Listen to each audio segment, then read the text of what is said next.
குடும்ப ஆட்சி என்ற விமர்சனத்தை முன்வைத்து வந்த பாமகவில் தற்போது குடும்ப பிரச்சினை எழுந்துள்ளதாக தமிழ்நாடு காங்கிரஸ் தலைவர் செல்வ பெருந்தகை விமர்சித்துள்ளார்.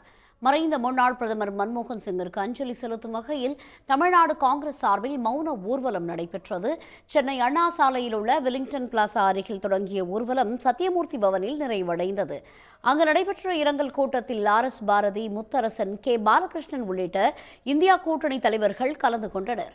பின்னர் செய்தியாளர்களிடம் பேசிய செல்வ பெருந்தகை மன்மோகன் சிங் பட திறப்பு விழாவிற்கு முதலமைச்சரை அழைக்க உள்ளதாக தெரிவித்தார். பாமக உட்கட்சி குழப்பம், அண்ணாமலையின் சாட்டையடி போராட்டம் குறித்தும் அவர் விமர்சித்தார். அவங்க தான் நிறைய விமர்சனம் பண்ணுவாங்க, எல்லாரையும் அவர்களை விமர்சனம் பண்ணால் வருத்தப்படுவாங்க, கோபப்படுவாங்க, குடும்ப ஆட்சின்னுவாங்க. அப்புறம் அவர்கள் குடும்பத்துக்குள்ளேயே பிரச்சனை ஒரே மேடையில்ன்றாங்க. பாஜக தலைவர் அண்ணாமலை திமுகக்கு எதிராக சாட்டையடி போராட்டத்தை நடத்தியிருக்காரு. திமுகவை ஆட்சி அகற்ற வரைக்கும் செருப்பு போட மாட்டேன் அப்படிங்கிற மாதிரி. அப்போ இனிமேல் எப்பவுமே அவருடைய காலத்தில் செருப்பே போட முடியாது. இந்தியாவிலேயே நான் கூட இன்றைக்கி டெல்லியில் கேட்டேன், யாராவது வட மாநிலங்கள் தான் சாட்டைகளுக்கெல்லாம் அடிச்சிக்கினாங்களான்னு. அப்படிப்பட்ட வேலைகளை யாரும் செய்வதில்லை. எல்லோரும் கவனத்தையும் ஈர்க்க வேண்டும் என்று ஒரு காரணமாக இருக்கலாம். இல்லை என்றால் வேண்டுதல் ஏதாவது இருக்கலாம்.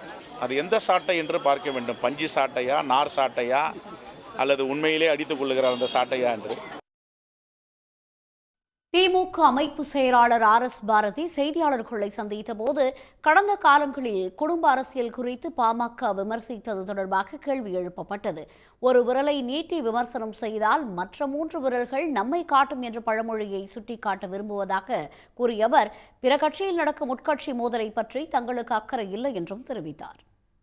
உடனுக்குடன் செய்திகளை தெரிந்து கொள்ள சன் நியூஸ் பெல் ஐகானை கிளிக் பண்ணுங்க.